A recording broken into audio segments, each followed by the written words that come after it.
It's been 30 years since Ted Bundy was executed, prompting a new wave of documentaries, including a series on Netflix. But with so many years passing since his murders, many have forgotten that his crimes crossed straight through Colorado. In fact, had he not escaped here twice, a handful of women may still be alive today. Tonight, Ted Bundy's Colorado terror. Dozens of women as young as 12. Such promise. Their backgrounds, their beginnings, their hometowns, all different. The one thing they share in common: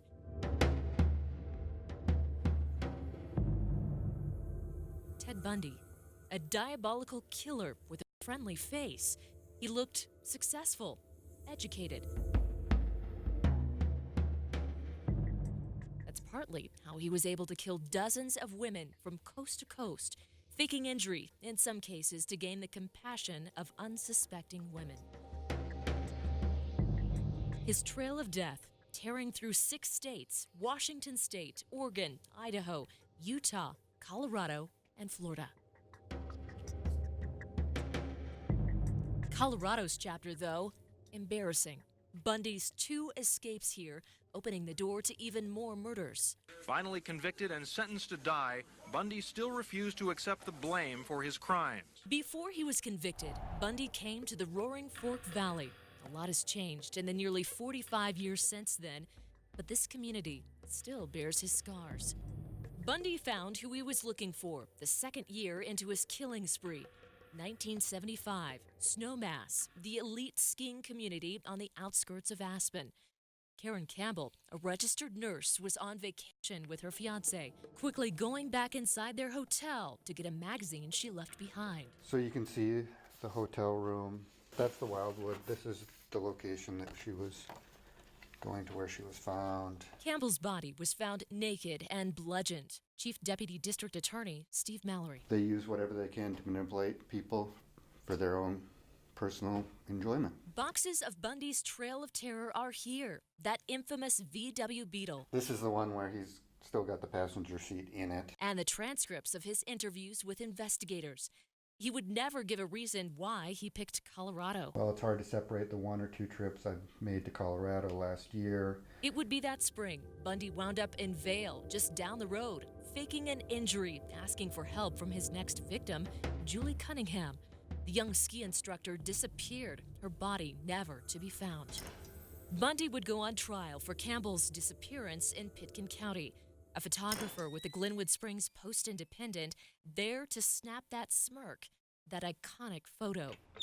The picture itself hidden for decades in a safe belonging to the newspaper. We had no idea what was in it until we found these. A locksmith successfully cracking it open. From a former photographer by the name of Ross Dolan. All of a sudden, here's a piece of that story right here in front of us. Growing frustrated with his lawyers, the former law student would represent himself. He was in the law library and basically left alone, and the window was open. He just jumped out the window. That window right there, plunging 2.5 floors and making a run for it.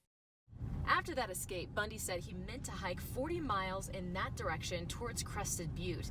Instead, he got lost in the wilderness, wandered back here into Aspen, where he was recaptured.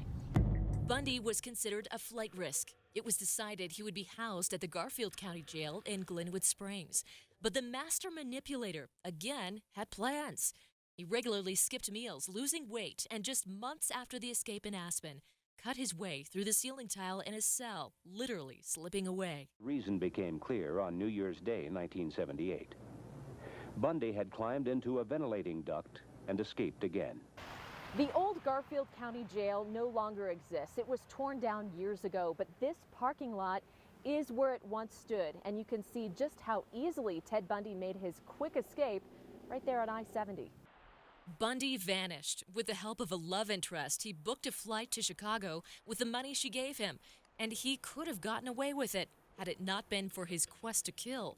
2 months later, he would murder 2 co-eds at Florida State, and later 12-year-old Kimberly Leach, who was kidnapped from a playground. Detectives matching bite marks to Bundy's teeth. Tried and convicted, the killer spent 10 years on death row before facing the electric chair. And it would only be decades later before he was executed. Bundy also confessed to killing Denise Oliverson, who lived in Grand Junction. She was the third woman in Colorado to be killed.